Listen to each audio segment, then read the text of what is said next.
Bonsoir et merci d'être venus aussi nombreux. Donc j'ai le redoutable honneur de présenter le conférencier de ce soir, Michel Courtois.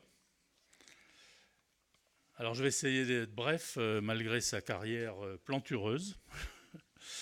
Alors diplômé de l'école polytechnique et de Supaéro Toulouse, on peut dire que Michel a fait une carrière d'ingénieur exceptionnelle, entièrement dédiée à l'espace, du premier au dernier jour. Je ne me trompe pas. De la carrière. Bon, tout d'abord, sortant de Supaéro, il est rentré au CNES en 71. Il y est resté jusqu'en 99, où il participe à de nombreux projets que je ne vais pas énumérer. Je vais simplement citer en particulier le projet Spotin. Il a été d'abord responsable technique, puis chef de projet. La grande réussite française. Alors, ce satellite, au début, probatoire. Ensuite, pour occuper Toulouse. Il a tellement bien réussi à occuper Toulouse qu'il y en a eu un nombre important d'exemplaires fabriqués sur 25 ans, qui ont tous dépassé la dizaine d'années en orbite, sauf Spot 3, je crois, qui lui a fait que 3 ans, mais tous les autres, beaucoup plus. Et ça a été le fondement de toute l'observation de la Terre à Toulouse. Donc on peut dire que Spotin, c'est le père de tous nos satellites d'observation de la Terre. Et maintenant, il y en a de très très nombreux. Deuxième programme que je voulais mentionner, donc il a été directeur du projet Hermès, directeur de l'équipe commune ESA-CNES qui était installée à Toulouse. Bon, malheureusement, dans les années 93-94, Hermès a été abandonné car, disons, en dehors des moyens des pays européens. C'est un programme extrêmement ambitieux, techniquement très challenging, mais les pays ont jugé que ça coûtait trop cher, donc malheureusement Hermès s'est arrêté. Bon, finalement, jusqu'en 99, Michel a été le directeur général adjoint au CNES et directeur du Centre spatial de Toulouse, bien connu ici. Alors après 99, petit détour par l'industrie chez Alcatel Space pendant 4 ans, comme vice-président directeur technique. Et enfin, à partir de 2004, je crois, directeur de l'ESTEC, le centre technique de l'ESA. Et il est resté directeur de l'ESTEC jusqu'à fin 2010, puisqu'il est à la retraite depuis le 1er janvier 2011, pour notre plus grand bonheur, puisqu'il participe à de nombreuses activités spatiales dans la région. Alors Michel, c'est la technique, mais pas seulement. Il est aussi président de Toulouse Les Orgues, donc c'est aussi la musique. Et puis, il s'occupe d'étudiants, puisqu'il est président de la Fondation Van Allen, à l'Université de Montpellier, qui aide les étudiants à construire ce que j'appellerais de vrais satellites. Même si c'est des CubeSats, ce sont de vrais satellites. Bon, il est le dépositaire de nombreuses médailles et récompenses, l'Ordre national du mérite, la Légion d'honneur. Il est académicien de 3 académies, il faut le souligner. L'Académie des technologies, dont il est un membre fondateur, l'International Academy of Astronautics et l'Académie de l'air et de l'espace, au titre de laquelle il est là ce soir. Voilà, il a également reçu de nombreux prix que je ne citerai pas. Donc je vous le disais, une carrière vraiment exceptionnelle. Et ce soir, il va nous faire un panorama complet, ou presque complet, de l'exploration de Mars, le passé, le présent et le futur. Michel. Bon, après cette introduction, j'espère que je ne vais pas vous décevoir, parce que... Bon, pourquoi je fais cet exposé? En fait, c'était plutôt une envie. Quand on m'a demandé si je voulais faire un... On m'a dit qu'il faudrait que tu fasses un exposé à la Cité de l'Espace. Qu'est-ce que je pourrais faire qui est assez amusant et que je ne connais pas? Alors, Mars, c'était pas mal, puisque en fait, c'était à l'époque où le ExoMars, le lander Schiaparelli d'ExoMars, s'était craché sur la surface de Mars. Et puis j'ai été appelé dans la commission d'enquête. Alors du coup, j'ai dit tiens, je vais faire un parcours pour voir, parce que Mars, c'est quand même une suite de... C'est ce que j'aime bien dans l'espace, c'est les crashs. Moi, et à Mars, on est servi, hein, c'est vraiment extraordinaire. Je vais vous en raconter quelques-uns parce qu'ils sont quand même extraordinaires. Donc je me suis dit tiens, je vais partir depuis le début, puis on va voir un peu la suite. Et puis ce que j'espère, c'est que je ne vais pas tenir trop longtemps, parce que sinon j'en ai pour plusieurs heures. Mais bon, voilà. Alors d'abord, alors comment ça marche ça? Voilà. Pour ceux qui ne savent pas où ça se trouve, Mars, vous avez le système solaire, là. Vous avez les planètes qu'on appelle telluriques, Mercure, Vénus, Terre et Mars. Et ensuite les planètes, les grosses planètes, Jupiter, Saturne, Uranus, Neptune. Donc vous voyez que Mars est tout près de la Terre. En gros, il y a Vénus et Mars qui sont tout près. Alors, vous allez voir, j'ai un petit tableau, j'espère qu'il est lisible, qui donne un peu une comparaison. Vénus et la Terre, c'est le même diamètre, c'est la même, grosso, c'est les mêmes planètes. Hein. Par contre, il y a une atmosphère de pression sur la Terre, et c'est 10% sur Mars, mais c'est 92 bars, 92 fois sur Vénus. La gravité, 0,36 sur Mars, donc elle est plus faible, mais par rapport à la Lune c'est 0,16. Donc oui, c'est entre les deux, entre la Terre et la Lune. Distance par rapport au Soleil, c'est important parce que si on prend une unité astronomique qui est la distance de la Terre au Soleil, Mars c'est 1,5 fois plus. Donc ça veut dire que vous divisez par 2 la puissance disponible envoyée par le Soleil. Et Vénus c'est à peu près 0,7, donc c'est à peu près la moitié si on veut dire. Donc vous multipliez par 4 pratiquement la puissance. Donc ça explique un peu pourquoi ces deux planètes sont tout à fait différentes. Une petite idée de la température au sol. Sur Mars, 460 degrés. Sur Vénus, 460 degrés. Sur Mars, moins 150, plus 20. Et puis sur la Terre, moins 80, plus 50, 50, 60. Bon, après, c'est les vitesses d'échappement. Ça, c'est pour les dimensionnements des propulsions pour pouvoir y aller. Donc, vous voyez que dans les planètes qui sont, disons, avec un socle qui pourrait être habitable, il n'y en a que 2, Vénus ou la Terre et Mars. Et Vénus, c'est quand même un peu plus dur que Mars. Donc c'est ce qui explique en partie plus le fait que Mars a été regardé depuis très longtemps. Le premier qui l'a observé, c'est Galilée. C'est le premier qui a regardé le disque avec une lunette qu'il avait faite. Herschel, il a trouvé des calottes et de la glace au pôle. Un gars très important, c'est Asaph Hall, qui est un Américain qui en 1877, toujours avec une lunette de 66 cm, il a découvert 2 satellites de Mars, Phobos et Deimos. Et alors le plus important, c'est un gars qui s'appelle Giovanni Schiaparelli, qui lui, avec une lunette, il a trouvé des trucs, des zones sombres, des zones claires, et ça bougeait. Et puis il a dit, mais il y a des canaux, donc il y a des mers, il y a des canaux, donc il y a des canaux, donc s'il y a des canaux, c'est qu'il y a du monde. Et c'est lui qui a, disons, au début du XXe siècle, fin 19e, c'est à partir de ça qu'ont débuté tous les fantasmes sur les petits hommes verts, et donc il y avait de la vie sur Mars, et donc c'est un peu démarré de ça. Donc voilà un peu la jeunesse, pourquoi Mars est intéressant, et puis après ça on va voir comment l'espace a apporté. Alors ça c'est les photos des précurseurs, hein. Il y a Galilée, Hall, et puis Schiaparelli. 1911, j'ai repris une image de l'encyclopédie Britannica. Voilà comment on se représentait Mars à l'époque. Donc c'était quand même, on va voir que depuis qu'on a fait des sondes, ça a beaucoup changé. Alors, qu'est-ce qui s'est passé? Donc c'était intéressant d'aller voir ce qu'était Mars. C'était assez relativement proche. Les gens ont tout de suite pensé qu'il y avait peut-être une similitude entre l'évolution de Mars et l'évolution de la Terre. Donc est-ce qu'on aurait intérêt à comprendre, est-ce qu'il y a de la vie, est-ce qu'il y a eu de l'eau, de quelle façon, comment l'atmosphère s'est évaporée, etc. Donc toute une campagne pour aller essayer de voir un peu ce qu'était la planète Mars. Et alors ça se conjugue avec le début de l'ère spatiale et la compétition Amérique et URSS. Dans les années 60, vous savez, c'est 58 Sputnik, 62 le premier vol dans l'espace. Là. Donc, évidemment, il y a la compétition des Américains et des Russes. Alors j'ai essayé je vais vous faire un petit historique parce que c'est quand même... Alors les Russes, ils ont été les premiers à tirer en octobre 60. Bon, échec au lancement. Deuxième essai, échec au lancement. Troisième essai, raté l'insertion d'orbite terrestre. Ensuite, en 62, ça marche un peu mieux. Ils sont partis sur Mars, mais ils ont perdu les liaisons. Bon. Ensuite, pareil, insertion dans l'orbite de transfert, puisqu'on va dans l'orbite terrestre, et après ça, on part sur Mars. Bon, échec encore. Ensuite, alors, en 71, il y a une sonde qui s'appelle Mars 3. Celle-là, c'est la première qui a atterri sur Mars, et elle est russe. Mais elle a marché 20 secondes. Donc c'était un grand succès, mais ça n'a pas duré beaucoup. Donc je ne crois pas qu'on ait eu d'image de ce truc-là. Il y avait un rover aussi, donc c'était une mission ambitieuse, comme les missions qu'on est en train de faire en ce moment et qui sont programmées pour la suite, qui sont en général un orbiteur, un atterrisseur et un rover, qui permettent de se déplacer sur la surface. Dernière mission soviétique, je l'ai mentionné ici, c'est en décembre 2011, ça s'appelle Phobos Ground, qui était aussi pour aller sur Mars et également faire une cartographie du satellite Phobos de Mars.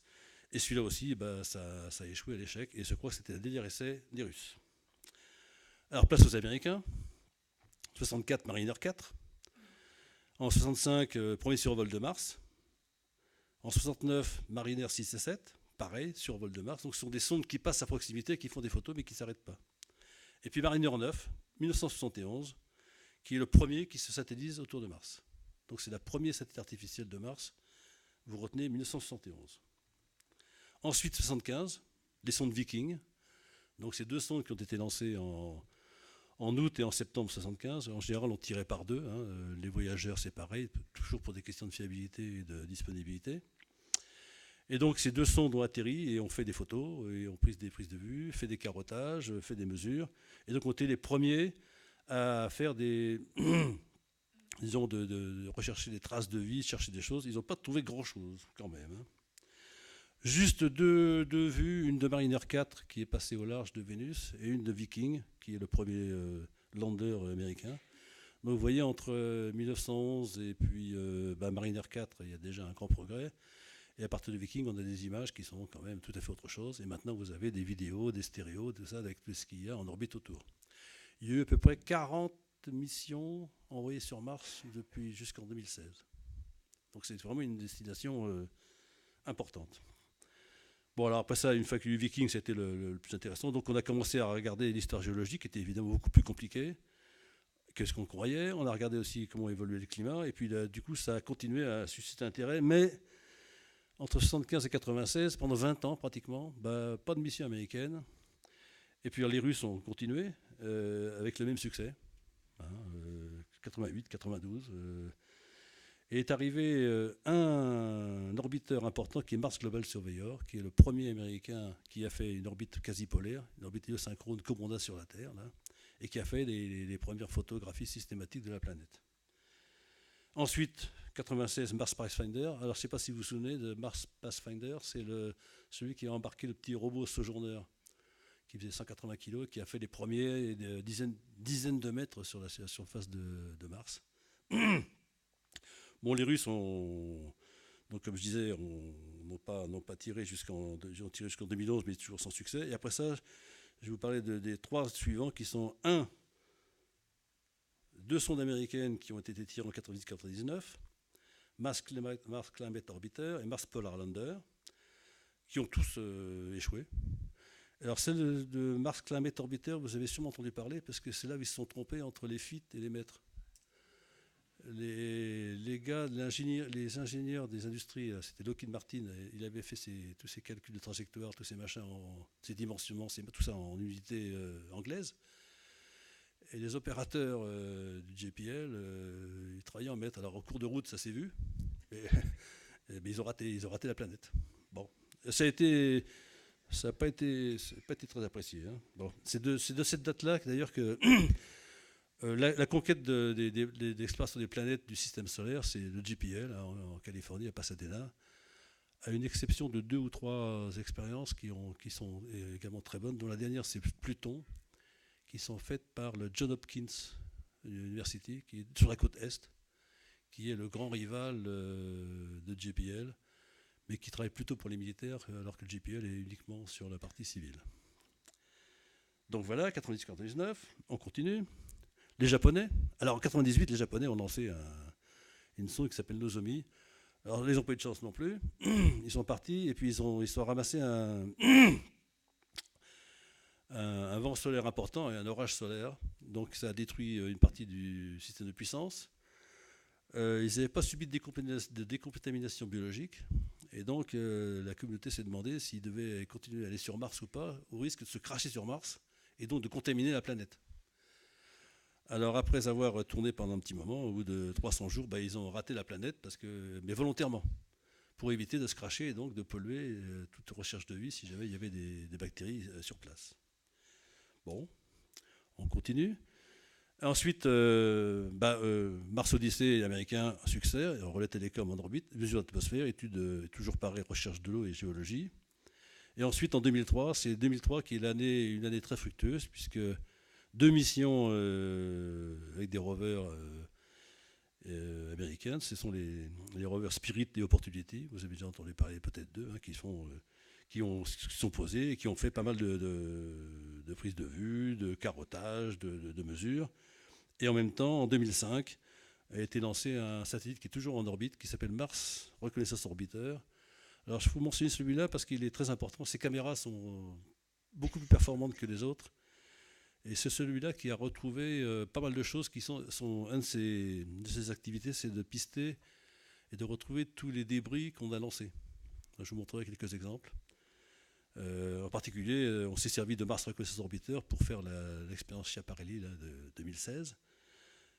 Cet engin a également retrouvé Beagle, qui est une sonde, un atterrisseur qu'on avait lancé en 2003 et qui n'est pas arrivé au niveau de l'Europe. Donc voilà. Bon, les Américains continuent. Un atterrisseur Phoenix qui, lui, est un des premiers qui a vraiment trouvé de l'eau en grattant sur le sol. Alors j'ai une vue, voilà. Il est équipé d'une pelle. Et en fait, en grattant la poussière, le régolithe qui est là, en dessous, ils ont trouvé de la glace. Par spectrométrie, alors entre ça et puis les sondes qui étaient autour de l'orbite, on a fini par confirmer l'existence de l'eau à bord, sur la surface ou sous la surface de Mars. Ensuite, MSL, c'est le rover Curiosity, lancé en 2011, qui est toujours en activité et dont le centre d'opération d'un des instruments qui s'appelle ChemCam est ici à Toulouse, au centre spatial de Toulouse. Vous avez déjà dû avoir des présentations ici de cette expérience et puis de comment on opère le mécanisme qui est de fracturer avec un laser, de tirer sur la roche, faire l'analyse des rejets et des gaz. Bon, il faut noter que Curiosity, c'est quand même... j'ai une petite table, j'espère qu'elle est lisible. Viking, c'est 900 kg, il n'y a pas de rover. 590 kg d'atterrissage. Mars Pathfinder, le rover, il fait 10 kg. 360 kg à l'atterrissage. Et le MSL, là, qui est le dernier qui a été tiré, qui est le Curiosity, il fait 1,5 tonne. Et le rover fait à peu près 900 kg. Donc, vous voyez, c'est un très gros progrès sur la capacité d'emport. Pratiquement 900 kg la tonne, c'est ce qu'on sait faire de mieux. C'est la limite de ce qu'on peut faire avec des parachutes. Je reviendrai un petit peu pour voir comment est-ce qu'on atterrit sur Mars. L'Inde, bon, les Américains, ils continuent à envoyer des sondes et qui marchent. Maven, toujours étude de l'atmosphère. Les Indiens ont lancé une mission qui s'appelle MOM. Bon, ils sont insérés sur l'orbite de Mars. Mais en fait, leur but, c'était démonstration technologique principalement. Donc aussi étude de l'atmosphère, mais pas d'objectif très scientifique derrière. L'Europe. Alors l'Europe, on a, comme toujours, nous on arrive un petit peu après et puis on essaie de se glisser chez les deux grands. Alors on a mis beaucoup d'instruments chez les instruments américains et russes. Avec les Russes, ça n'a jamais marché. Avec les Américains, on est toujours embarqué avec des manips qui sont sélectionnés sur concours international. Et puis en 2003, on a lancé Mars Express, qui avait triple mission, un orbiteur, un atterrisseur, une double mission, pardon. Et l'atterrisseur était fait par les Anglais, il s'appelait Beagle 2. Alors l'insertion sur orbite s'est passée comme il faut, le voyage très bien, et puis l'atterrisseur, on l'a perdu en route. Donc on n'a pas su si c'était arrivé. Et je vous dirai après ce qui s'est passé. En décembre 2014, le fameux satellite Emero là, de la NASA, qui est sur orbite quasi polaire, synchrone sur Mars, il a réussi à retrouver les traces de Beagle et on a fait des photos et comme ça on a pu voir qu'il avait au moins atterri et qu'il avait franchi une bonne partie des étapes. Bon, après ça, le panneau solaire s'est pas bien ouvert et donc la transmission a été perdue. Mais c'était quand même un semi-succès. ExoMars 2016, alors ça vous avez peut-être suivi, il y avait un orbiteur TGO, 13 gas orbiteur, plus un module de descente, l'atterrisseur Schiaparelli, et celui-là, il a bien démarré, et puis le TGO s'est mis en orbite, il est toujours en orbite, il fonctionne très bien. Par contre, au cours de la descente, il y a eu un pépin, et je vous raconterai un peu le pépin. Voilà. Bon, quelques vues pour préciser un peu tout ça, le rover Curiosity. Vous voyez qu'il y a la caractéristique principale, c'est que sa source de puissance... Alors, ça marche, hein? Ouais, ça marche. Il y a un truc qui s'appelle RTG. Comment est-ce qu'on fait pour alimenter les rovers? C'est soit des panneaux solaires qui sont portés dessus, mais avec assez peu de puissance, soit quand ils sont un peu plus gros comme celui-là, des générateurs isotopiques à base de plutonium et qui permettent de fournir la puissance à bord. Voilà. Une vue du même engin. Ça, c'est le satellite qui l'a emporté. Alors celui-là, cette sonde-là, c'est pas mise en orbite. C'est un lancement où le satellite, la sonde passe au large de Mars, elle largue l'engin et l'engin descend. Et descend suivant une trajectoire. Alors voilà quelques vues. Alors, qu'est-ce que c'est le principe d'une descente sur Mars? Vous arrivez, l'orbiteur se largue la sonde. La sonde, après ça, au bout d'un moment, approche des couches denses de l'atmosphère, vers 12 km, 12-15 km. Il y a un bouclier thermique qui frotte et qui permet de freiner la sonde. Ensuite, on largue un parachute. La sonde descend sur le parachute. Le parachute freine la sonde encore. Et arrivé à une dizaine de mètres ou quelques kilomètres du sol, on largue toutes les protections qui étaient avant. On met un système de radar ou un système de mesure d'altitude. Et puis au fur et à mesure qu'on guide l'engin, les rétropropulseurs le freinent. On allume des rétropropulseurs, on le freine et il se pose en douceur. Alors, il se pose ou il ne se pose pas très bien. Hein. Alors en général, en plus, on s'arrange pour faire une manœuvre parce que le parachute qui est largué, il dégringole avec le reste de la sonde. Et il faut éviter que le parachute tombe sur la sonde. Donc on fait une manœuvre d'évitement. Donc il y a toute une procédure qui est assez compliquée. Donc c'est pratiquement la procédure que suivent tous les engins qu'on envoie, à quelques exceptions près, peut-être les premiers, la Spirit et Opportunity. Je ne sais pas si vous avez vu les images, ils sont mis dans des ballons gonflables. Et arrivé à une certaine altitude, on largue les ballons, il rebondit, et puis après on dégonfle les ballons, ça s'ouvre, et puis l'atterrisseur se met à déplacer les panneaux solaires, et le rover peut descendre. Voilà le principe. Alors j'ai une vidéo, je vais vous passer une vidéo qui est une vidéo. On est sur la descente de Curiosity. Il a déjà ouvert son parachute. Il a freiné avec son bouclier thermique. Il est descendu sous parachute. Et puis on largue la protection thermique de façon à pouvoir mettre le radar d'altitude, de mesure d'altitude pour descendre. Et puis pouvoir faire le guidage de final. Et donc vous allez voir, c'est la vidéo, elle permet de voir cette descente. Alors, je trouve la vidéo quand même.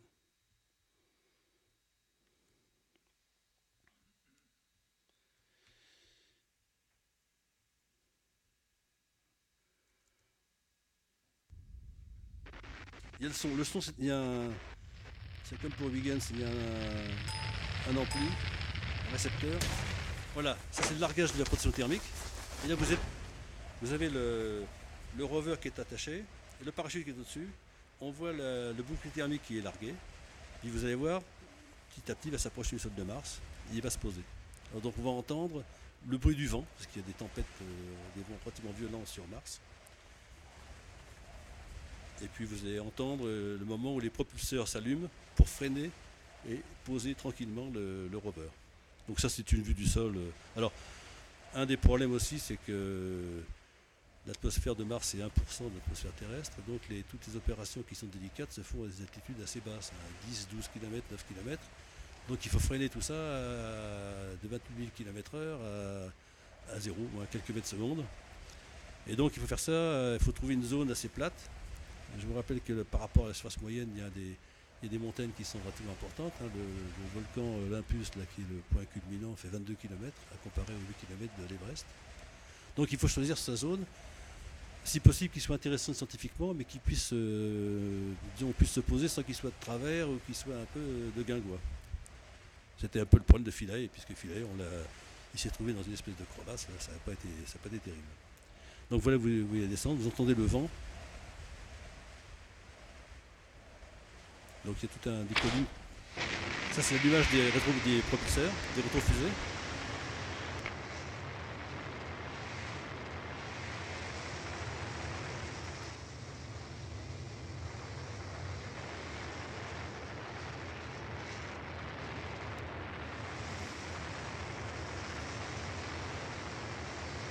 Ça c'est la poussière qui est dégagée par les rétrofusées. Et il est posé. Et là, vous avez la caméra. On entend la caméra qui tourne d'ailleurs.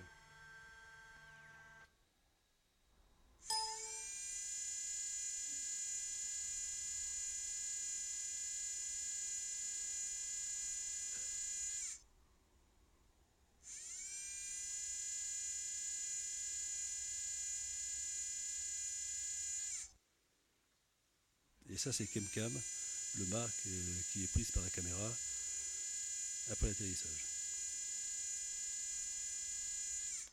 Bon, ça, c'est une mission réussie. Hein. Techniquement, c'est un sacré exploit quand même, hein, faire tout ça. Alors, voilà.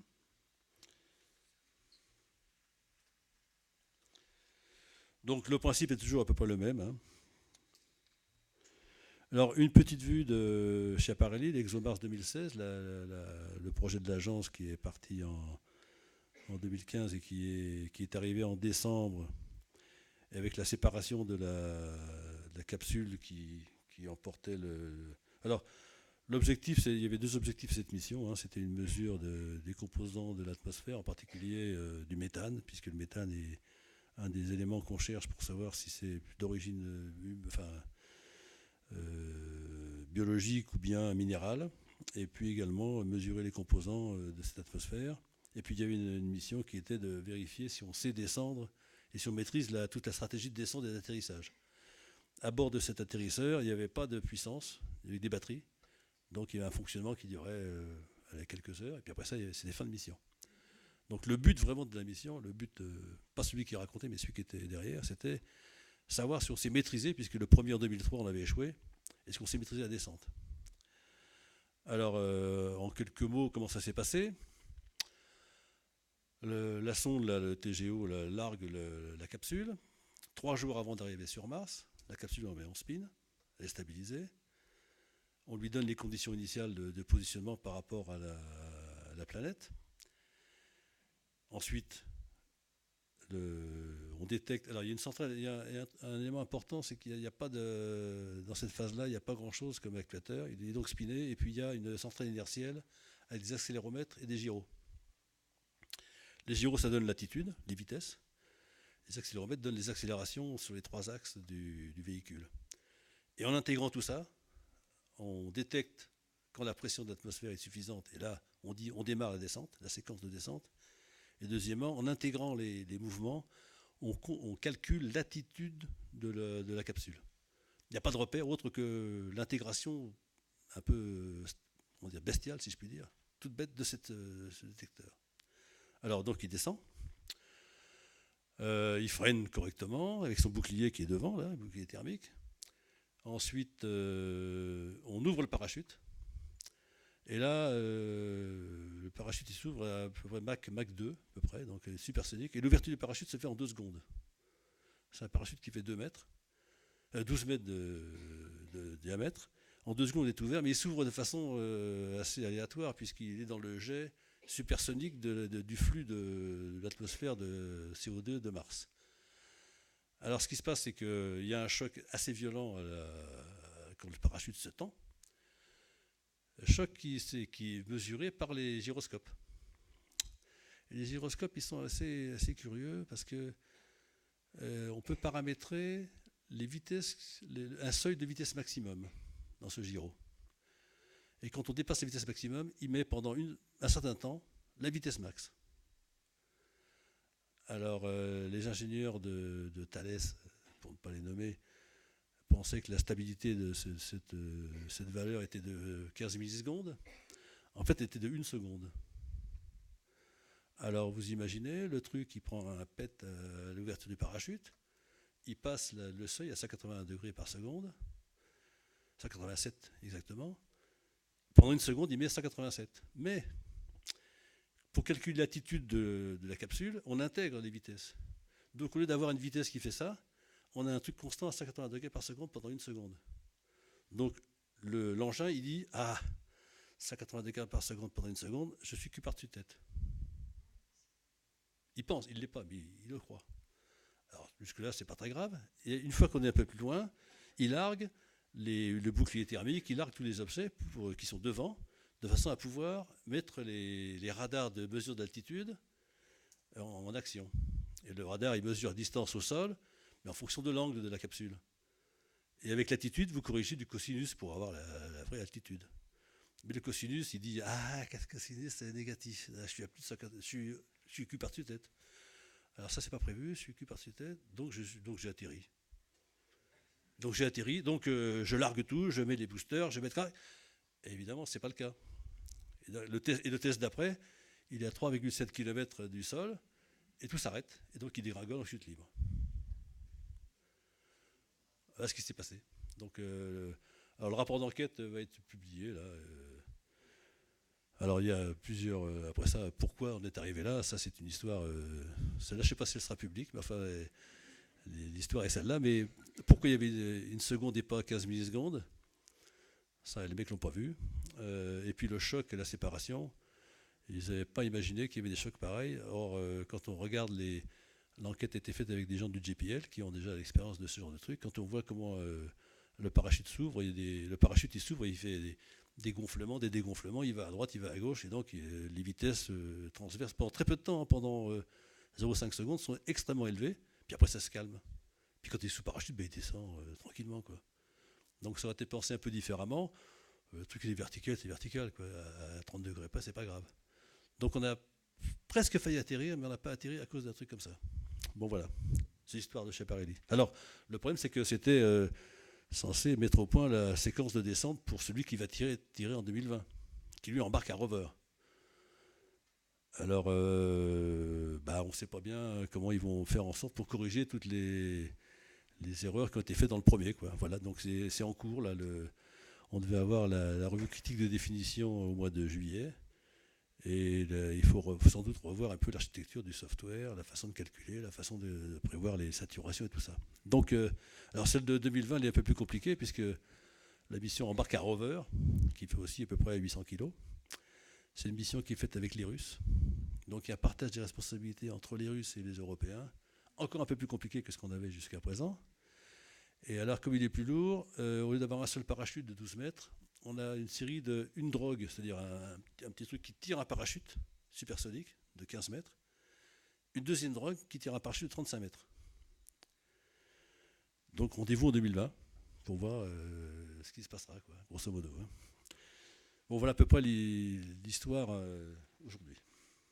Bon, ça c'est des vues de Schiaparelli, ça fait à peu près 600 kg, 577 kg. Hein, vous voyez, vous avez une protection arrière. Alors, ils sont toutes comme ça. Hein. C'est une protection arrière. Vous avez la partie qui va atterrir qui est là. Vous avez devant un bouclier thermique. Et puis ici, vous avez tout un ensemble d'équipements. Et puis qui comporte le parachute et tous ces machins-là.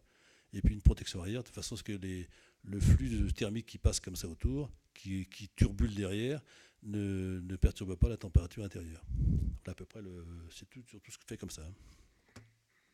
Voilà. Ça, c'est une vue d'engineering model qui était à l'ESTEC. On avait suspendu le parachute, et puis là, c'est le chef de projet qui vient nous expliquer. Ça, c'est la commission d'enquête qui vient expliquer ce qu'on n'avait pas compris, parce qu'une commission d'enquête, en général, les mecs qui font l'enquête, ils ne connaissent pas le sujet, quoi. Donc, il faut déjà apprendre à lire dans les documents que les gars nous filent, parce qu'ils nous filent ça de documents, puis il faut reconstituer le scénario, quoi. Bon, ça, c'est ce que j'ai raconté. Bon, ça c'est juste pour dire que vous voyez, on passe très rapidement de 120 km, là, c'est là qu'on détecte l'atmosphère grâce aux accéléromètres. Et puis petit à petit, le parachute s'ouvre, il est à 9 km d'altitude. Et puis en fait, on s'est craché à 3,7 km. Quoi. Voilà. Ça, c'est Emero. C'est le satellite américain dont je vous parlais, là, qui a suivi, qui a relayé toutes les transmissions. Parce que à la suite de l'échec de 2003, de Beagle, on avait dit, il y a eu une commission d'enquête. Chaque fois qu'il y a un truc comme ça, il y a une commission d'enquête. On avait dit, il est interdit de faire ce genre d'opération sans qu'on ait la visibilité de ce qui se passe. Parce que Beagle avait été largué et on n'avait pas de télémesure. Donc on avait dit, mais quand il sera au sol, il enverra tout ce qu'il a mesuré. Pas de bol, il n'est pas arrivé au sol correctement. Donc on n'a jamais su ce qui s'était passé. Donc on avait dit, pour le prochain, il faut avoir la télémesure. Alors on a eu la télémesure. Bon, ça n'a pas été suffisant, mais enfin, au moins, on a pu comprendre ce qui s'est passé. Alors ça, c'est intéressant parce que ce fameux satellite MRO, moi, je trouve, il y a une caméra qui s'appelle High Resolution Camera, etc.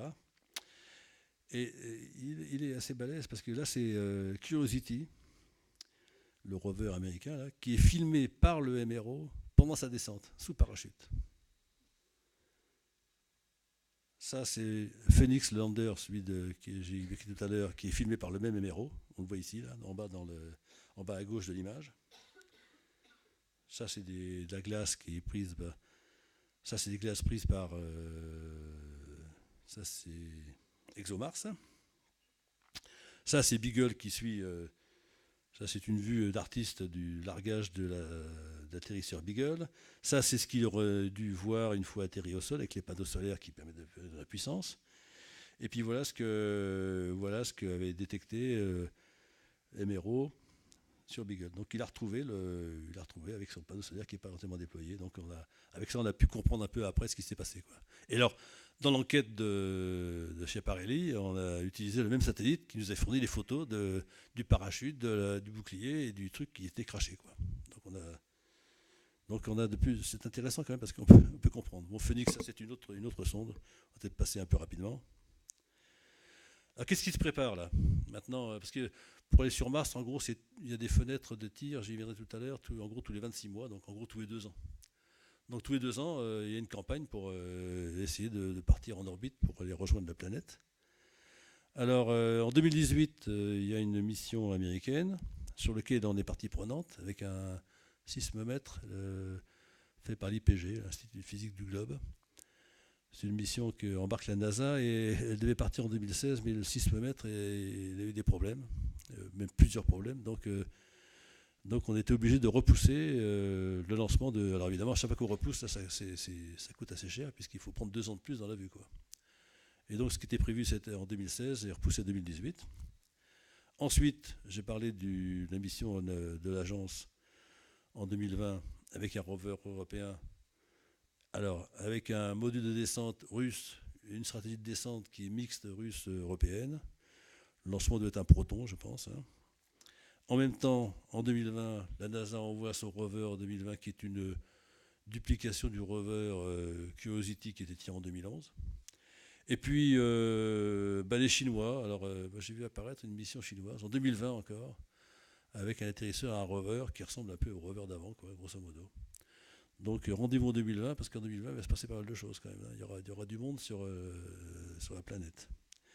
Et puis là, récemment, le CNES et la JAXA, c'est l'agence spatiale japonaise, ont signé un accord pour étudier le retour d'échantillons depuis Phobos pour 2024. Alors les Japonais sont assez bons. Là, il y a une sonde qui s'appelle Hayabusa, qui est allée essayer d'atterrir sur un astéroïde.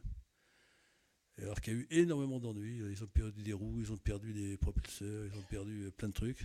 Ils ont réussi quand même ils n'ont pas pu atterrir sur l'astéroïde, mais ils ont ramassé des poussières. Et le principe, c'est que je ramasse les poussières et je les ramène vers la Terre et ça descend sans parachute. Donc ça a fait un choc assez violent, mais ils ont réussi ça. Donc je pense que la coopération avec la JAXA, ça va être intéressant à suivre parce qu'il y aura certainement une coopération sur les trajectoires, puisque le calcul de trajectoire, c'est quelque chose d'assez compliqué. Et puis ensuite des manips qui sont à bord. Les Japonais seront sûrement chargés de faire le véhicule et puis la rentrée. Voilà. Bon, ça j'ai des vues, ça n'a pas. Bon, le Mars Rover de 2020, bon. Celui de l'agence, c'est une vue d'artiste, hein, il ne sera pas tout à fait comme ça, mais enfin. Celui de la NASA qui ressemble curieusement à Curiosity. D'ailleurs, il embarque un capteur ChemCam un peu amélioré qui est toujours fait par l'IRAP ici. Donc on aura une copie. Et puis le truc chinois, alors ça c'est des dessins. Alors c'est des dessins d'artistes, je sais pas ce que ça vaut, mais enfin parce que les panneaux solaires sont un peu bizarres, mais enfin c'est ce qu'on raconte. Et puis il y a des rovers, mais des petits rovers genre 100 kilos, choses comme ça, et puis un atterrisseur. On va voir si les Chinois sont ce qu'ils vont faire là. Alors quelques mots sur comment on va sur Mars, parce que c'est quand même une mission qui ne sont pas commodes. Donc les vitesses de la Terre fait un tour autour du Soleil en 365 jours. Mars en 687 jours, en gros 2 fois plus lentement. Donc en gros, tous les 2 ans, les planètes sont pas loin pour qu'on puisse se faire un transfert. Bon, la vitesse et la distance, c'est entre 56 millions et 400 millions de kilomètres qui séparent les deux. Donc, vous voyez, les délais de transmission sont assez importants. Donc, pratiquement tout ce qui se passe là-haut, c'est automatique et ça se débrouille tout seul. Hein. Bon, il faut mettre à peu près 180 jours à 250 jours pour aller faire un transfert sur Mars. Alors, voilà comment ça marche. Là, on s'arrange pour que la Terre et Mars soient... alors, est-ce qu'on voit bien? Oui. Vous avez au départ la Terre qui est là, Mars qui est là. Elles sont en ce qu'on appelle en conjonction et pas en opposition. Et puis pour passer de l'orbite terrestre est là. Voilà, mon truc n'est pas très bon. Voilà. Et il faut passer sur l'orbite qui est là. Donc il faut aller sur cette orbite-là et en même temps y aller au moment où Mars arrive. Alors pour y aller de façon passer de cette orbite à cette orbite, il y a une méthode qui est la méthode optimale qui s'appelle un transfert de Hohmann. Donc c'est ce qu'on utilise pratiquement tous, à quelques corrections près, parce qu'il faut en plus choisir l'inclinaison sur Mars, il faut choisir la zone sur laquelle on veut atterrir, donc il y a quelques corrections de trajectoire en plus, mais grosso modo, on fait un transfert elliptique de l'orbite de la Terre vers l'orbite de Mars. Donc, et ce transfert dure à peu près entre 6 mois et 8 mois, quoi, grosso modo. Et vous avez ici l'atterrissage sur Mars et la Terre est là. Vous avez à peu près la même distance entre la Terre et Mars que la Terre au Soleil, quoi, grosso modo. Ça, c'est le principe à peu près général des missions sur Mars. Quand c'est des missions sur des planètes plus lointaines, c'est un peu plus compliqué, puisque en général, on n'a pas l'énergie, le lanceur n'est pas suffisamment costaud pour envoyer la sonde avec la bonne vitesse. Donc on utilise des rebonds gravitationnels sur des planètes pour se recatapulter plus loin. Bon. Alors après ça, une fois qu'on va vers Mars, il faut en plus se mettre en orbite autour. Donc là, il faut utiliser de la propulsion. Donc on freine, on arrive sur Mars et puis on freine, puisque quand vous êtes capté par Mars, si vous ne faites pas ça, vous avez l'orbite hyperbolique, c'est-à-dire vous passez et puis hop, vous êtes reparti de l'autre côté. Donc il faut arriver, en étant au dos de Mars, il faut freiner pour se mettre sur une orbite elliptique. Alors ça consomme entre 40% et 50% de la masse de ce que vous emportez en propulsion. Pour essayer plus on veut être proche de Mars et plus ça consomme. Donc en général, on essaie de se mettre dans une orbite assez elliptique. Et les Américains, depuis Mars Global Surveyor, ont mis au point une technique qui s'appelle l'aérobraking. Le périgée de l'orbite est très bas, mais l'apogée est très haut sur Mars. Et le périgée, quand on passe au périgée, la sonde frotte sur l'atmosphère martienne. Et donc l'apogée descend petit à petit. Et c'est comme ça qu'on fait, avec moins d'énergie propulsive, la descente vers les orbites proches de Mars. Et une autre méthode qui est plus radicale, qui est ce qu'on appelle l'aérocapture. C'est ce que veulent faire les gens qui vont faire les vols habités plus tard. Là, c'est plus cher. Vous arrivez au ras de Mars, et là, directement, le freinage dans l'atmosphère vous met en orbite autour de Mars. Bon, on l'a pas fait encore. Hein. On a failli le faire pour les missions de retour d'échantillons, mais ça, c'est extrêmement compliqué, parce que la précision d'injection sur Mars, il faut mieux que le degré, parce que si vous êtes un peu trop rasant, vous rebondissez. Si vous êtes trop en bas, vous brûlez. Donc il faut être pile calibré. Donc ça, c'est quelque chose d'assez compliqué. Bon, on verra. Bon, ça, c'est trajectoire de rentrée. Donc voilà à peu près ce qu'on va faire dans les 2 ans, 2-3 ans qui viennent. Ensuite, l'étape d'après, c'est quoi? C'est retourner des échantillons qui viennent de Mars. Donc là, l'intérêt, c'est quand même d'avoir des instruments. On peut ramener des échantillons sur Terre. Ça a un avantage, c'est qu'on peut utiliser des instruments qui sont beaucoup plus puissants que les instruments miniatures qu'on embarque là-bas. On peut faire des manipulations plus nombreuses. On peut les recommencer au fur et à mesure que les technologies s'améliorent. Et donc, c'est certainement une mission qui se prépare pour la suite. Il faut noter que dans la manip NASA de 2020, ils vont faire, je reviendrai tout à l'heure, une expérience de fabrication de carburant sur place. Ça, j'y reviendrai parce que pour les vols habités, on ne peut pas embarquer le carburant pour revenir. Donc il faut le faire sur place. Donc ça, c'est pas simple. Donc en gros, comment ça marche? C'est une mission de retour échantillon. On envoie. Il y a plusieurs scénarios, enfin ils sont pratiquement à peu près semblables. Un pour les lancements. C'est un Ariane 5, un 6 à l'époque, ou un Atlas, qui atterrit sur la planète. Il ramasse des échantillons. Une deuxième mission part après, se met en orbite. Ici, l'atterrisseur, il comporte une petite fusée. Alors en général, c'est une fusée, dans les scénarios qu'on avait regardé avec le GPS, c'est des fusées simples, hein. C'est-à-dire qu'on tire vertical, on s'incline, on fait un grand coup comme ça, et on envoie les échantillons qui ont été ramassés au sol en orbite. Et l'engin qui est là, qui se met en orbite autour de Mars, il cherche où est la capsule qui comprend l'échantillon. Alors comment on fait ça? Ça a l'air de marcher, sur simulation ça marche, on fait des photographies de fond d'étoile, puis on fait la trajectoire de l'objet qu'on cherche. Puis après ça, on fait des manœuvres pour faire des rendez-vous. Une fois qu'on fait le rendez-vous, on capture l'échantillon, on l'injecte dans l'orbiteur qui est autour de Mars, et puis ensuite on allume et puis on rentre sur Terre. Alors après ça, on rentre en général avec ou sans parachute, plutôt sans parachute parce que c'est moins lourd. Enfin, le choc est assez violent quand même. Enfin, c'est sûr que des bouts de matière, quoi, grosso modo. Donc voilà ça, c'est une mission qui va être. Moi, j'avais travaillé là-dessus. C'est une belle mission. Hein. C'est une belle mission. Ça. Surtout il faut ici déjà un module de redémarrage de Mars. Refaire un rendez-vous ici en orbite avec celui qui est le deuxième qui vient. Capturer tout ça et puis rentrer. Bon. Il n'y a pas de date encore pour ça. Hein. Quand j'avais travaillé là-dessus, c'était en 98 avec le CNES et puis le JPL. On avait visé en 2006, 2007. Bon. Mais le schéma n'a pas beaucoup changé. Hein. Alors, suivant ce qu'on met sur le premier ou sur le deuxième vol, il y a la fusée qui repart et sur le premier ou sur le deuxième, ça dépend. Enfin bon. Donc voilà. Ça c'est une table qui dit un peu les écarts entre chercher un échantillon sur la Lune et un échantillon sur Mars. Donc ce qu'il faut retenir, c'est que c'est plus compliqué. Hein. Et puis la mission, au lieu de durer quelques semaines sur la Lune, c'est au moins 2 ans, puisqu'il faut, une fois qu'on est là-bas, il faut renvoyer un deuxième véhicule et puis rentrer. Une opération à 6-7 milliards d'euros, à peu près, hein, dans de grandeur. On partagera les frais avec les partenaires. Hein. Je ne sais pas si Macron a ça en tête, mais bon. Ça c'est ce que j'ai raconté là. Bon, ça c'est exactement ce que j'ai dit. Alors, dernier volet de ce que je voulais présenter un peu, c'est qu'est-ce qu'on fait après. Alors après, alors là c'est le grand machin. Là, on dit on va faire une mission spatiale habitée vers Mars. Alors, honnêtement, je sais, si je compare les missions de retour échantillon qui étaient déjà en début de 1998-99, quelque chose de relativement proche, mais on voit reculer pas avant là 2025, 2028, choses comme ça.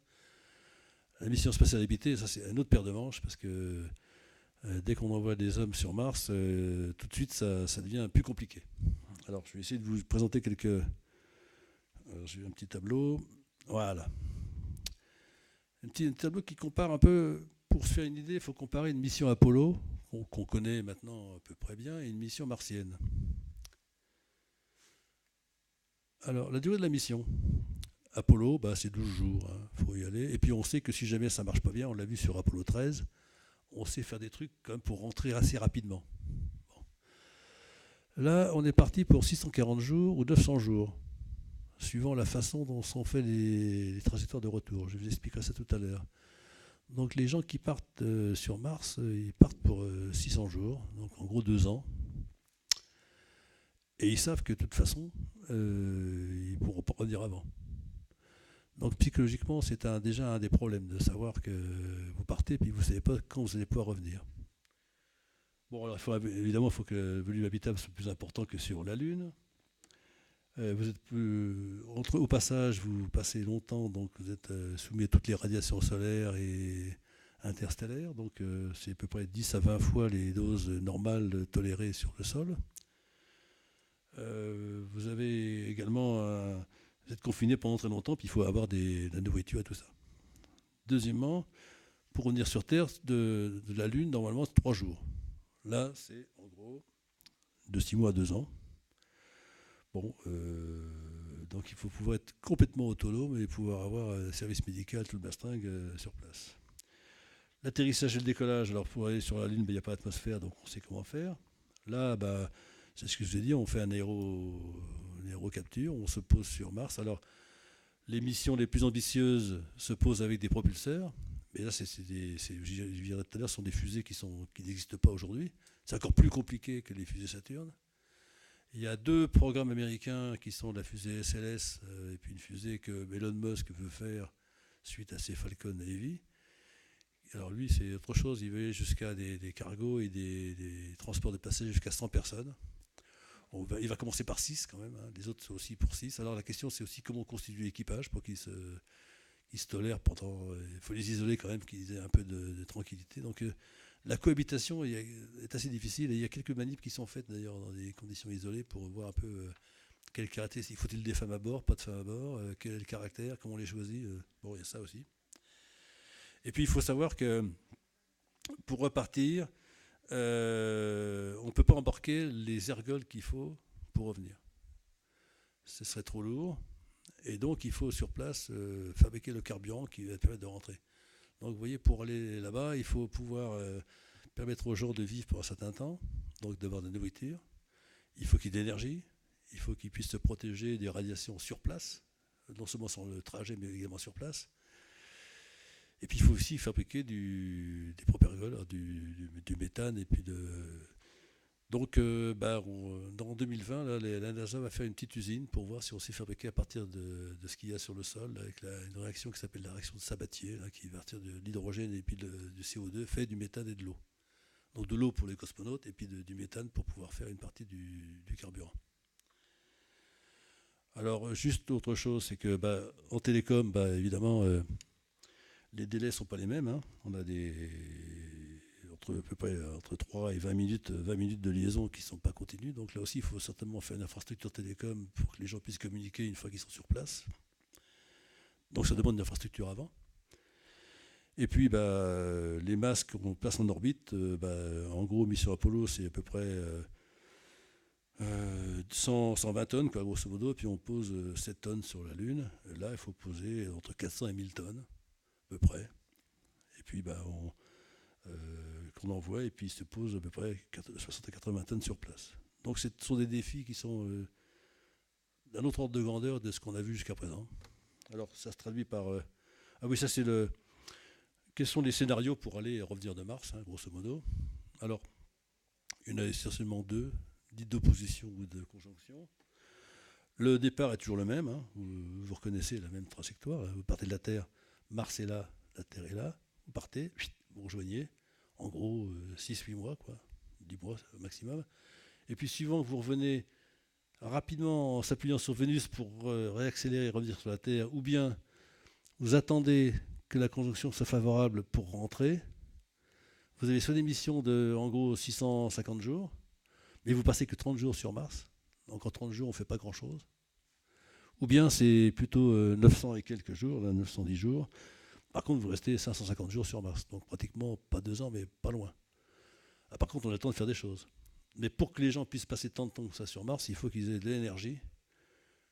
Et là, la puissance solaire, je vous ai dit, c'est 2 fois plus faible. Donc il faut des panneaux solaires, plusieurs hectares de panneaux solaires, ou bien une usine nucléaire pour faire de l'énergie. Bon, il faut faire la nourriture, il faut faire le carburant pour rentrer. Plus la partie convivialité et vie à bord. Donc ce sont ces 2 scénarios qui sont aujourd'hui les 2 visés. Bon, alors, une petite idée un peu... Alors, évidemment, je veux donner des chiffres, ça ne vaut pas grand-chose parce que personne ne sait ce que ça coûte, ça.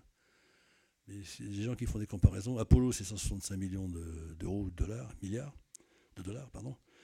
La navette, c'est 185. La station, 105. Les budgets NASA par an, c'est 20 milliards de dollars. L'agence, c'est 5. Le CNES, c'est 2,5, mais 2,5 dont la moitié qui va à l'agence. Donc il ne faut pas compter les 2, il faut compter que la moitié. Et puis une mission habitée, alors suivant les gens optimistes ou pas optimistes, c'est entre 200 et 1500 milliards, évidemment sur 10 à 15 ans.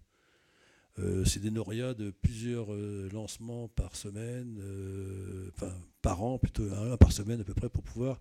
Il faut construire sur place une infrastructure vivable pour que quand le gars il arrive, il ait l'eau, le gaz, l'électricité, la nourriture, tout ça de près. Donc tout ça assemblé de façon automatique.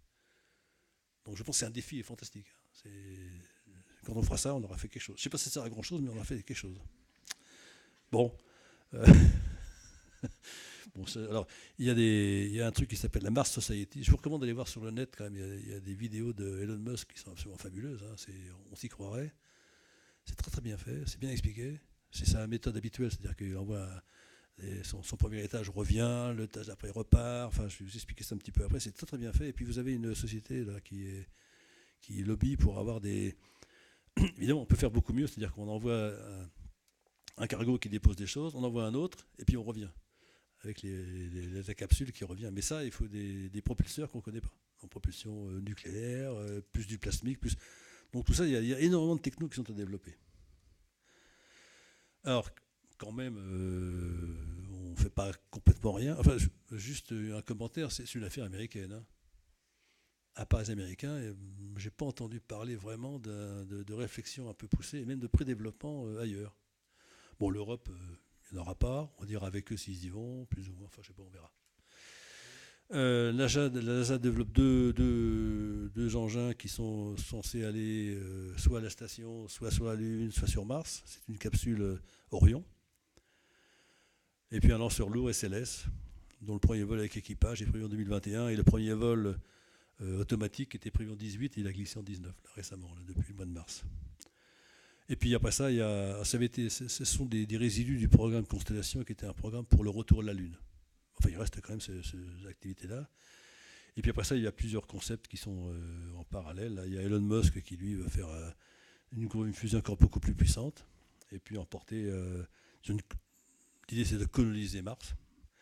Puis il y a Jeff Bezos, son adversaire permanent, là, qui, avec sa Blue Origin, veut faire un truc du même genre. Sauf que j'ai les chiffres à peu près des fusées derrière, c'est pas du tout les mêmes. Donc Jeff Bezos, il est hors course. Hein. Bon, je ne sais pas s'il faut que je détaille tout ce schéma, là, mais grosso modo, c'est toujours la même histoire. Vous avez l'infrastructure à charger sur Mars, comme sur ce que j'ai vu tout à l'heure, ce que j'ai expliqué sur l'échantillon. Puis après ça, vous envoyez les gens, ils vivent là-bas, ils passent un tas de temps, puis ils rentrent de la même manière. Sauf qu'il faut un parachute pour rentrer, il ne faut pas une capsule directe. Elon Musk, c'est pas très différent. Il y a un truc assez marrant. Vous tapez Elon Musk, mission martienne, là. Il y a un schéma qui est bien, là. C'est très très bien fait, son truc. Et lui, il commence par envoyer un cargo, l'équipage avec sa capsule là, en orbite. Et puis ensuite, son premier étage revient. Un deuxième fusée part, envoie un cargo. Il faut un rendez-vous entre le cargo et puis le module de passager, qui permet d'avoir le carburant pour aller sur Mars. Il va sur Mars. Alors évidemment, il va sur Mars, il arrive, comme j'ai dit, à recapture, etc. Il a quelque chose qui fait du carburant à construire. Hein.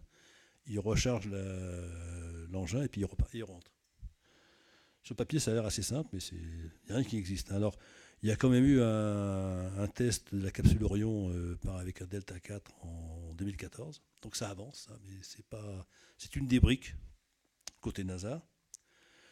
Côté Elon Musk, il y a des vidéos qui sont très bien.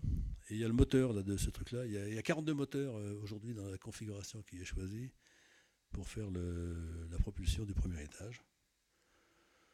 Voilà une idée un petit peu de ce que sont les fusées. Alors c'est toujours difficile de se représenter ça, mais enfin, grosso modo, vous avez ici la fusée avec une version cargo de Elon Musk, 7000 tonnes au décollage. Ça, c'est la version NASA, le SLS, 4200 tonnes. Ça, c'est Big Ben pour l'ordre de grandeur. Et ça, c'est le Falcon Heavy, c'est-à-dire le plus gros lanceur de Elon Musk, pour comparer. Bon, le SLS, premier vol en 2019. Et après ça, il y a un débat sur est-ce que le vol d'après... alors, sa fusée, Elon Musk, il annonce premier vol en 2022 sans équipage. Et vers mars en 2024. Ça, c'est à mon avis infaisable. Hein. Infaisable avec tout ce qu'il faut avoir avant. Alors, sauf s'il fait ce qu'il raconte, c'est-à-dire qu'il a des volontaires pour partir et savoir qu'ils ne reviendront pas. Ça me paraît quand même un peu bizarre que les mecs partent et puis ils sont sûrs de ne pas revenir. L'ambiance doit être bonne à bord, hein, quand même. Hein. Je sais pas, bon. Et après ça, une des questions qui se pose avec le côté NASA, c'est le premier vol avec équipage. Est-ce qu'il se fait autour de la Lune? Est-ce qu'il se fait autrement? Donc il y a des tas de débats sur tout ça.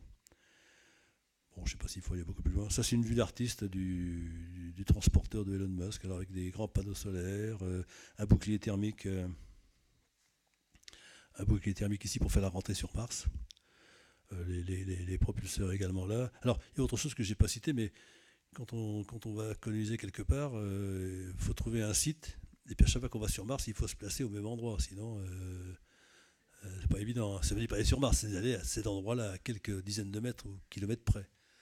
Alors, le choix du site, il y a plein de débats actuellement parce qu'il faut un site où on puisse trouver des ressources. Il faut un site qui scientifiquement soit intéressant. Il faut un site bien plat. Il faut installer une centrale d'énergie. Il y a tout un... En plus, alors comme les radiations sont quand même un problème, les déplacements sont un peu longs, sont faits sur des rovers habités mais pressurisés. Il y a eu la Jeep sur la Lune, hein, les gens étaient en scaphandre et sur la Jeep. Là, c'est plus difficile à cause de tous ces problèmes-là. En plus, l'habitacle doit être enterré pour éviter que les radiations ne soient trop fortes sur les membres d'équipage. Donc les gens verront une coupole avec vaguement du rouge au-dessus. C'est tout ce qu'ils verront pendant les quelques mois qui seront là-bas. Donc c'est difficile. Hein. Bon, ça c'est des vues d'artistes. J'ai une comparaison sur les doses, les fameuses doses de radiation. Alors, chez le dentiste, hein, ça fait 10,4, c'est des sieverts, l'unité de dose cumulée. C'est 10,4 chez le dentiste. Hein. Au niveau de la mer, c'est 3 10,4. Le nucléaire, c'est déjà 2 10,2. Donc c'est déjà plus embêtant. À la surface de Mars, tous les ans, et sur la station, c'est 0,3. Donc ceux qui y passent, ils en prennent quand même pas mal. L'aller-retour Terre-Mars, c'est 0,6. Et sachant qu'on commence à avoir des problèmes à partir de 0,75. Et puis c'est l'étal à partir de 2. Bon. Alors les gens travaillent sur comment on peut se protéger. Alors si vous regardez les designs du compartiment qui emporte les équipages, il y a de l'eau, parce que l'eau absorbe les radiations. On peut faire 50% de moins. On travaille sur des nitrures de bord, des composés hydrogénés pour essayer de diminuer la dose de radiation. Mais ça sera un vrai problème quand même. Bon, ça j'ai parlé du carburant. Ouais, alors, donc Elon Musk, c'est 300 tonnes qu'il veut poser sur Mars, sur son vaisseau. Et ça fait quand même 2 tonnes de carburant pour faire ça. Hein. Il faut rien descendre. SLS, la NASA, c'est une logique différente qui sont des modules plus petits, enfin 50 tonnes quand même. Je vous rappelle que les rovers, le plus gros rover d'aujourd'hui, c'est 1 tonne. Donc c'est pas du tout la même méthode pour y arriver. Les parachutes ne marchent pas là. Hein. Il faut des parachutes de je sais pas combien. Bon, il faut envoyer des équipages régulièrement pour entretenir la station. Bon, où se poser, j'en ai parlé. Puis ça, c'est les comparaisons des trucs actuels. Voilà. Bon. Alors tout ça, j'ai trouvé tout ça où? Alors dans la doc agence, hein, de l'agence spatiale européenne, vous avez vous avez des sites de l'agence qui sont bien faits avec des vidéos que vous pouvez télécharger, donc c'est assez facile d'aller voir. La doc NASA est très bien faite aussi, hein, vous avez vraiment de la doc, mais par contre on ne sait pas télécharger facilement les vidéos. Et après c'est les Wikipédia qui aident pas mal, hein, parce que pratiquement toutes les missions, il y a une description de la mission avec ce qui est fait, les instruments scientifiques, etc. Et puis j'ai apporté, il y a un numéro spécial en ce moment de Mars, de ciel et espace, sur la mission martienne habitée, qui est bien fait, qui fait une synthèse de de tous les problèmes vraiment en détail, de comment est-ce qu'on vit, comment est-ce qu'on peut s'accommoder, etc. Et puis si vous voulez voir des belles images de Mars, là, j'ai mis il y a un site là d'un gars qui a fait une analyse de photos de Mars qui sont absolument fantastiques, avec en plus l'explication de ce qu'il y a à voir derrière. C'est-à-dire qu'est-ce qu'on voit, comment c'est décrit, quelle est la composition du sol, etc. Donc, moi j'ai passé beaucoup de temps hein, parce qu'en plus j'ai commencé comme ça, puis à force, on va creuser toutes les missions une par une pour voir ce qu'ils ont fait, comment ça a marché. Donc c'est assez passionnant. Hein. Donc je vous encourage à suivre ces événements, et puis j'espère que la mission du CNES avec les Japonais, ça va être décidé, ça va être mis en place, parce que ça c'est une super mission. Hein. Ça sera équivalent à ce qu'on a fait sur Rosetta au niveau de la qualité et la nouveauté. Et ça ressemble un peu aussi à ce qui se prépare de l'Agence spatiale européenne sur Jupiter, sur aller voir les satellites de Jupiter un par un, et puis de faire des visites. Voilà, merci.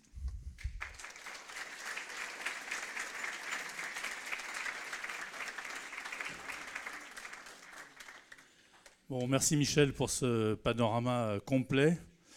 Donc je comprends que tu es moins optimiste qu'Elon Musk. Quand on lui pose la question à Elon Musk de la faisabilité de son projet, qui, ceci dit, est d'un point de vue communication extraordinairement complet, il répond ils ne savaient pas que c'était infaisable, donc ils l'ont fait. Alors bon, c'est la tarte à la crème, je veux bien, mais il a l'air vraiment d'y croire. Ce que je ne comprends pas, c'est quel va être l'événement déclenchant. Parce qu'il faut mettre quand même quelques milliards au tapis, et il faut qu'il y ait une raison. Alors, battre les Russes, c'est fini, ils sont out. Hein. Battre les autres, je ne sais pas lesquels, les Chinois peut-être. Enfin, il n'y a pas de... Battre Bezos. Oui, mais là, Bezos, avec ce qu'il fait, il n'est pas dans la course. Hein. Là, il joue en deuxième catégorie. Là. Enfin, je sais pas. Mais ceci dit, au niveau de l'ingénierie de ce qu'il y a à faire, monter un système de vie complet, pouvant accepter des gens, des équipages de au moins 6-7 personnes pendant plusieurs mois, plusieurs années, de façon entièrement automatique, à distance, rien que ça, c'est déjà un super challenge. Hein. Oui, et puis le nombre de tirs qu'il faut pour y arriver, c'est incroyable. Bien, mais écoute, merci. Est-ce qu'il y a des questions dans la salle? Je suppose qu'il y en a beaucoup. Donc, merci.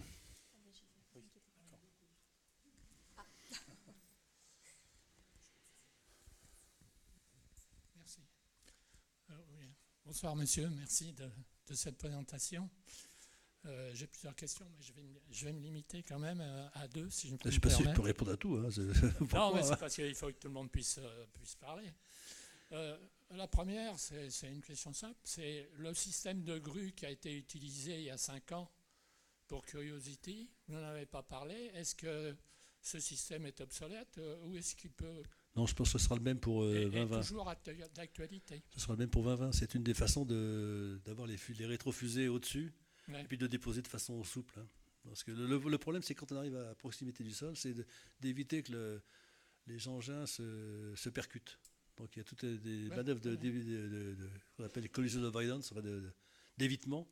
Et ça, c'est une façon assez élégante de faire la descente assez douce, et puis de pouvoir évacuer l'ensemble propulsif.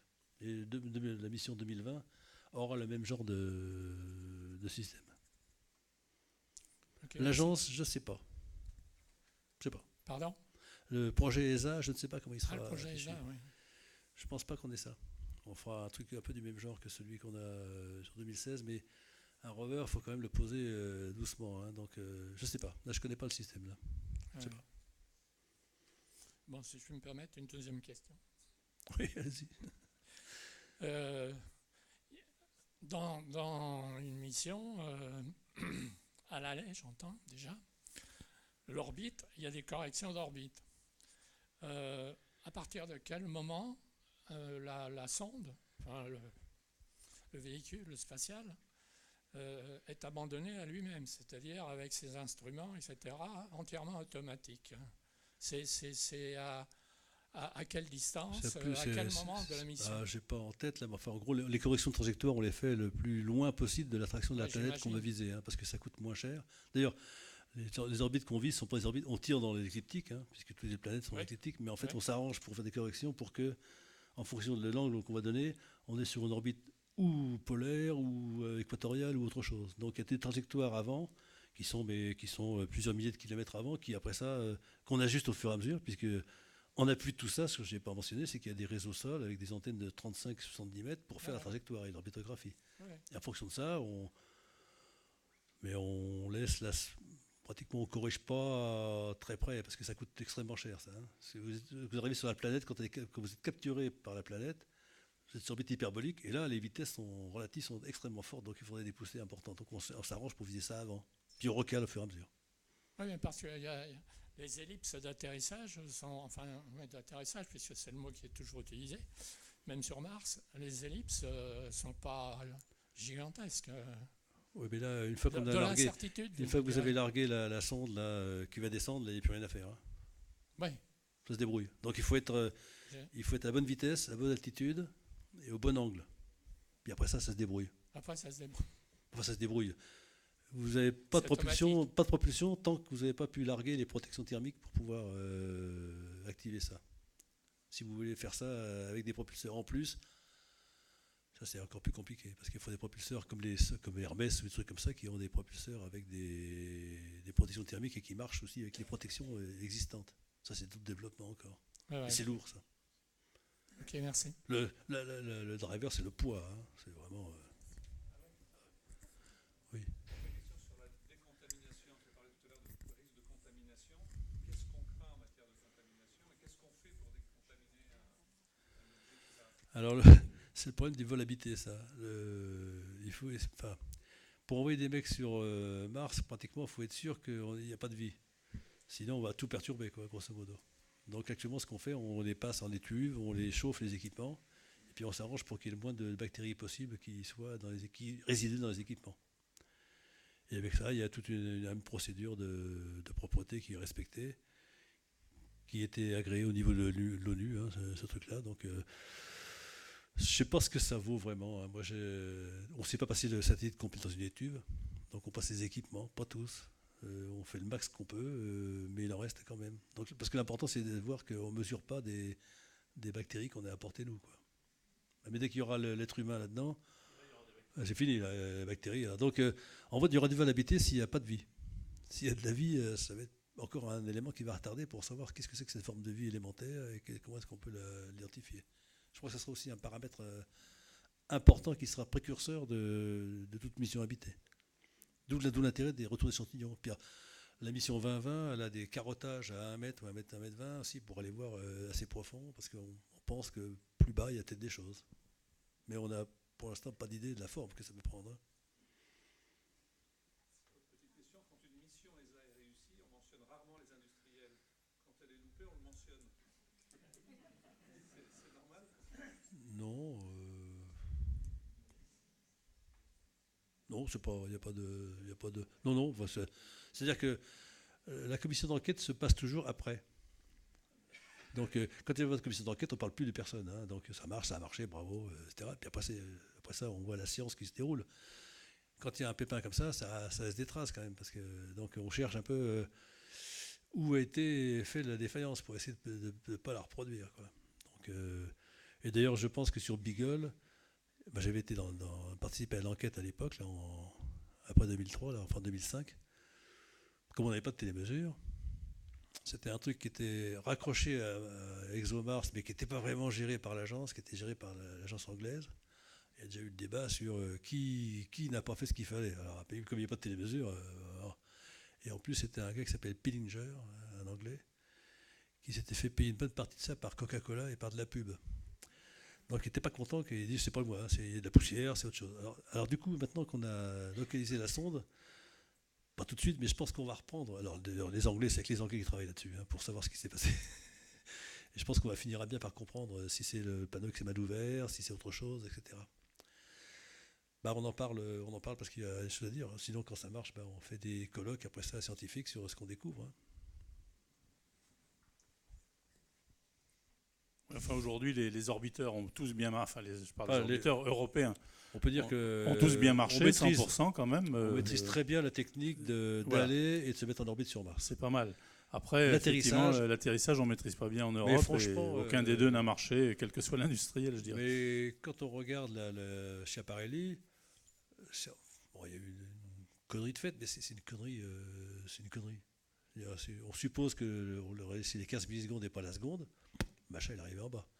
Ou quand on a fait le test avec le radar, quand on a vu Q par-dessus tête, au lieu de dire chez Q par-dessus tête, on dit je laisse tomber, je prends que le radar. On fait une erreur d'angle, mais pas grand-chose. Donc on aurait pu, après, parce qu'après on est vachement malin. Hein, au début on ne sait pas, mais parce que 2020 il faut savoir ce qu'on va faire. On ne sait pas ce qu'on va faire, hein, parce que c'est facile de dire il faudrait faire ça, faire ci, faire ça, faire ça.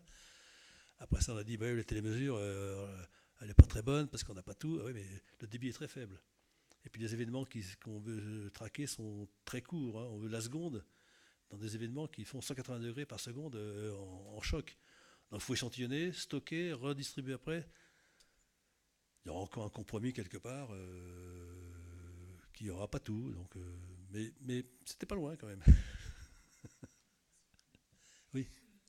Est-ce qu'il y a de l'eau sur toute la surface de Mars ou juste là où il y a Curiosity qui a... Alors ça, on ne sait pas bien parce qu'on n'avait été que quelques endroits.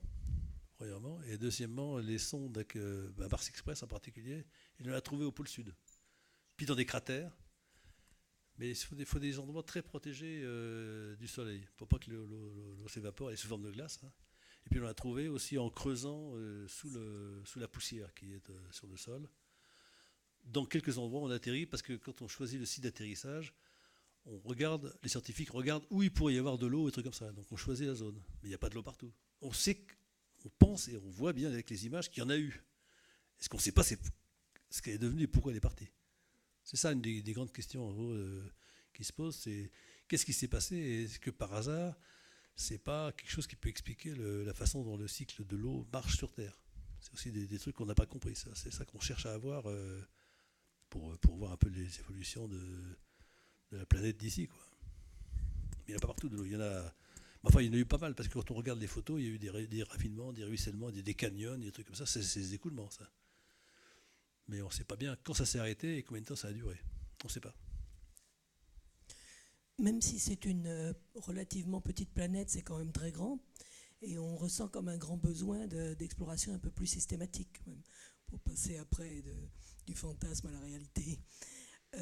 Est-ce qu'il a été étudié le coût et les bénéfices éventuels de mettre en place une infrastructure, quelque chose du genre des relais de communication, un GPS, une observation systématique, savoir où en est l'atmosphère, si on veut faire des roboting? Non, il y a ça en tête. En particulier, il y a un mec qui s'appelle Vince Cerf.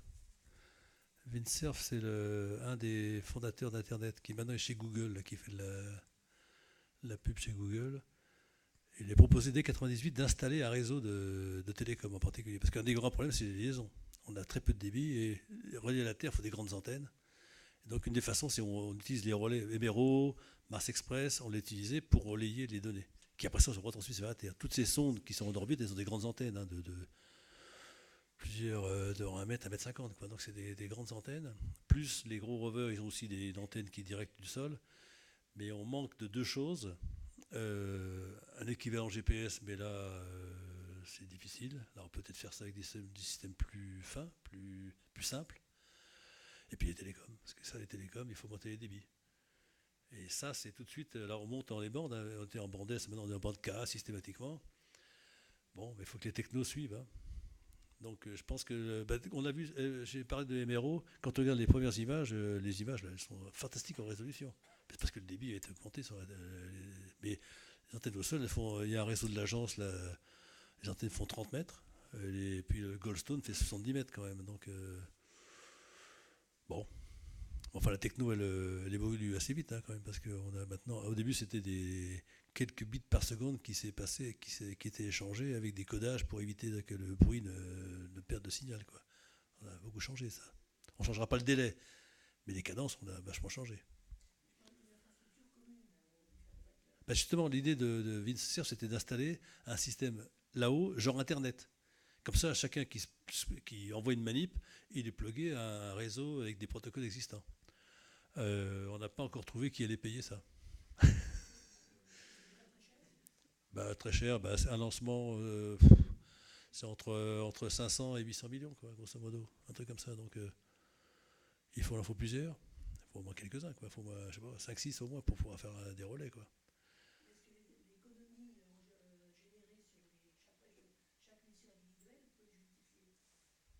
Il n'y a que de la dépense là. Hein.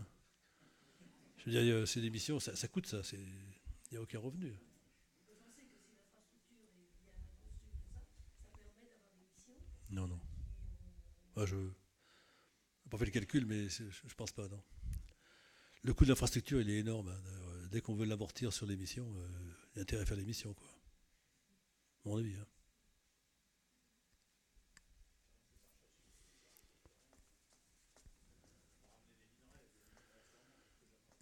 Mais les minerais, toutes les histoires des astéroïdes, des minerais, tout ça, il faudrait vraiment trouver des métaux qu'on trouve plus sur Terre, d'une valeur colossale pour que la logistique de transport soit amortie.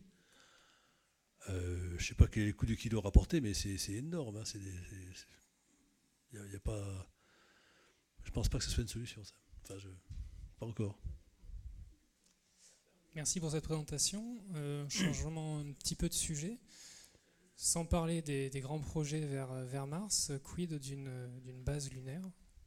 Et Alors ça, on en parle. Pardon? Ça, on en parle. Ah. Alors, le nouveau DG de l'agence en fait son slogan. Il y a beaucoup de personnes qui disent qu'en se mettant de l'autre côté de la Lune, on serait électromagnétiquement vachement plus propre. Donc, mais c'est encore de la science. Retourner sur la Lune, c'est beaucoup plus facile que de faire des missions martiennes. Donc il y a beaucoup de réflexions sur est-ce que le passage par la Lune est un passage obligé ou pas vers Mars. De ce que par exemple, monter une infrastructure de vie entièrement automatique, que ce soit sur la Lune ou sur Mars, c'est pas très très différent dans les techniques et les technologies employées. Donc est-ce qu'il faut passer par là avant d'aller autre part? C'est une des questions qui se posent. Ça coûte quand même la Lune, ça coûte quand même assez cher. Hein. Donc je ne sais pas si on finira. Je ne sais pas répondre à ça. C'est sûr qu'il y a beaucoup de techniques qui sont très semblables, lunaires ou martiennes. Hein. Mais il faut aussi savoir pourquoi on y va d'ailleurs. Parce que... Alors j'ai une question là. Autour de la Lune, on a commencé par aller faire le tour et revenir. On ne s'est pas mis en orbite. Les Américains discutent beaucoup on en discutait d'ailleurs à l'ESA dans les années 2000, deux missions préparatoires où on se contente d'aller en orbite, voire d'aller sur Phobos, mais peu importe, se mettre en orbite autour, histoire déjà de tester, etc. Et au passage, on peut peut-être rester seulement les fameux 30 jours. D'ailleurs, je suis très étonné qu'on soit obligé de revenir par Vénus si on reste que 30 jours. Enfin bon, ça je vérifierai. Mais je veux dire, il me semble que les Américains en parlent encore. Ils n'ont pas encore décidé. Oui. Et ça pourrait être une première étape un petit peu moins chère. Et donc, après, ça donnera envie ou pas. Mais je veux dire, c'est peut-être ça qui se fera en premier. Tout ça, c'est dans les scénarios. J'ai esquissé un scénario comme ça, mais il y a plein d'options, plein de variantes. Le premier vol, il est comment? Est-ce qu'on fait un truc lunaire? Est-ce qu'on fait un truc autour de Mars et puis on revient? Je ne sais pas. C'est dans les options, mais il n'y a pas de scénario aujourd'hui arrêté. Parce que il y a plusieurs difficultés. Alors, effectivement, d'aller faire un tour là-bas, ça permet de tester les navigations, la durée, la partie radiation, la partie vie dans le transport. Ça règle rien sur la partie comme on vit sur Mars. Donc, je sais pas. Tout ça, je sais pas. C'est pour ça que ça va prendre certainement pas mal de temps. Hein. Mais les scénarios sont pas... Même le premier vol de SLS habité, la question c'est, on le fait directement, pas directement, est-ce qu'on va autour de la Lune, de quelle façon ça c'est aussi des débats. C'est plus proche là, c'est dans les 6-7 ans qui viennent. Je sais pas, tout ça on est au début du cycle là. À la limite, c'est plus compliqué d'aller se mettre en orbite autour de Mars, parce que si on loupe l'insertion, la sonde et les mecs dedans, ils reviennent jamais. Hein. Ouais, mais tu peux faire un survol lointain. Tu survoles lointain, puis tu fais que passer, et tu ne mets pas en orbite, tu passes et tu reviens. Mettre en orbite, c'est plus compliqué déjà. Oui, c'est à la limite plus compliqué que d'atterrir, ou l'atterrissage, tu mets sur une orbite une trajectoire qui va directement sur Mars. Là, il y a peu de chances de louper.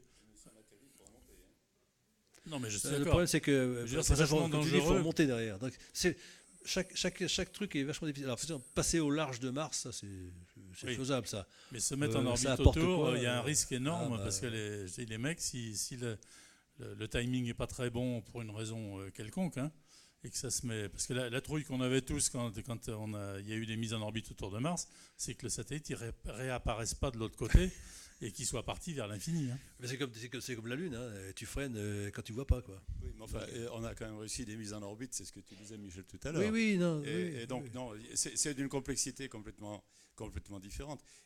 Dans les plans des Américains, il y a toujours l'idée qu'entre 2035 et 2040, on ira, on ne sait pas, probablement pas sur Mars, mais on ira au voisinage de Mars. Ouais. Parce que la NASA, finalement, qu'est-ce qu'elle a comme objectif aujourd'hui ? Pas grand-chose d'autre. Hein. La station spatiale ne durera pas éternellement en orbite terrestre. Il ira peut-être en orbite autour de la Lune. Il parle d'une mini-station aujourd'hui. Mais je veux dire, tout le fric de la NASA, il faut bien qu'il soit employé à faire quelque chose qui aille plus loin. Alors, descendre sur Mars, je suis d'accord. C'est pour claquer du fric, il y a tout ce qu'il faut. Mais... oui, mais il faut bien qu'ils le claquent, leur fric, sinon ils n'en auront plus. Hein. Mais aujourd'hui, il n'y a pas bien de scénario d'arrêter, hein, quand même. Enfin, c'est pour ça qu'à mon avis, on va en parler pendant longtemps de ça, parce que les étapes sont très très dures à franchir une par une. Moi, je pense que On va certainement, les briques une par une, on va essayer de les mettre au point au fur et à mesure. Hein. Parce que la mission dont j'ai parlé, 2020 sur la NASA, de faire une usine, c'était déjà là en 2000. Hein. Il y a déjà 20 ans que les mecs avaient déjà pensé à ça. Et j'avais des protos à l'époque.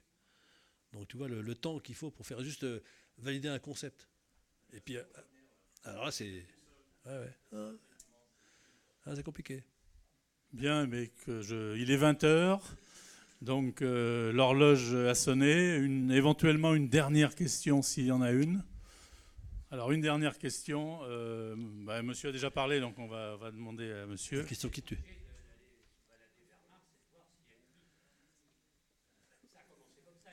Oui.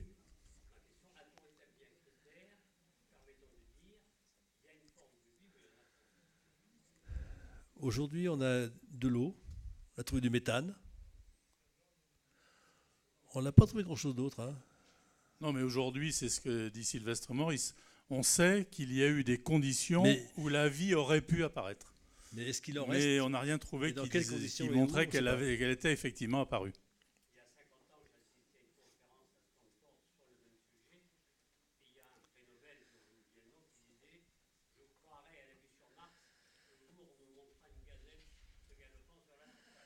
Ça n'arrivera là, pas. À mon avis, c'est pas pour demain. Là. Ça n'arrivera pas.